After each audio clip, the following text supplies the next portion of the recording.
Hello everyone, इस video में आज हम लोग पढ़ेंगे कि इनकोडिंग स्कीम क्या होता है। उससे पहले हम लोग को समझना होगा कि इनकोडिंग क्या होता है।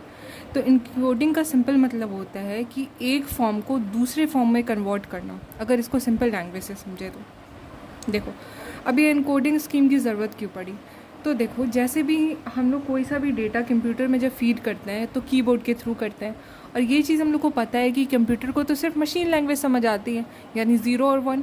लेकिन कीबोर्ड से हम तो लेटर या फिर कोई कैरेक्टर एंटर करता है, तो कंप्यूटर समझता कैसे है। तो वहाँ पे रोल आता है इनकोडिंग स्कीम का।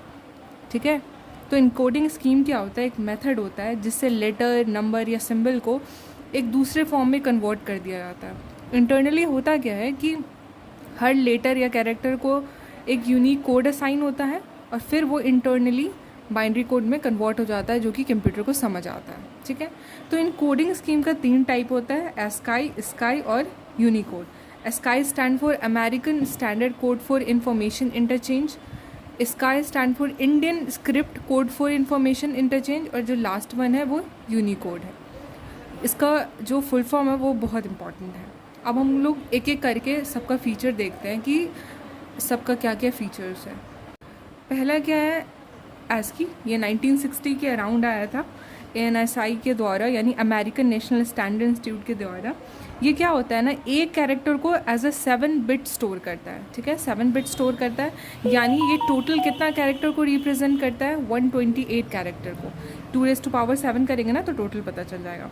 अब ये क्या क्या कैरेक्टर को रिप्रेजेंट करता है, तो इसमें इंग्लिश लेटर भी होता है। जैसे फॉर एग्जांपल ये एस्काई में ए ना 65 को रिप्रेजेंट करता है डिसिमल नंबर पे, और फिर ये इंटरनली चेंज हो जाता है बाइनरी में। ठीक है, डिजिट्स होते हैं इसमें, सिंबल्स होते हैं, कंट्रोल्स की होते हैं, ये सारी चीज़ें।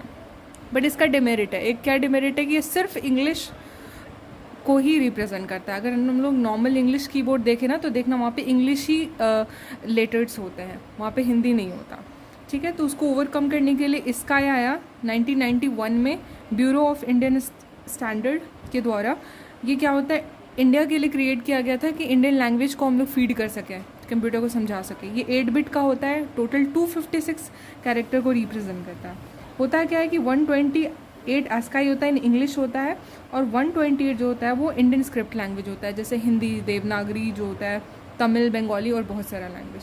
लास्ट में जो है वो है यूनिकोड जो होता है, इसको ग्लोबल स्टैंडर्ड कहा गया है। इसलिए कहा गया क्योंकि इसमें सारे तरह की लैंग्वेज को हम इनकोड कर सकते हैं। ठीक है, जितने भी वर्ल्ड वाइड में मेजर लैंग्वेज होते हैं उसको फीड कर सकते हैं। ये कम से कम 1 मिलियन कैरेक्टर स्टोर कर सकता है। ये 8 बिट का भी होता है, 16 बिट का भी होता है, 32 बिट का होता है। कहने का मतलब इसको रिप्रेजेंट क्या होता है, जैसे इसको कहता है UTF-8, UTF-16, UTF-32। ठीक है, ये हर जगह वर्क करता है, मोबाइल हो, वेबसाइट हो, कंप्यूटर हो, हर लैंग्वेज जो मेनली एग्जिस्ट करता है। ये थोड़ा माइंड में याद करने का। इसका यूनिकोड ये 7 बिट का होता है, 8 बिट का होता है।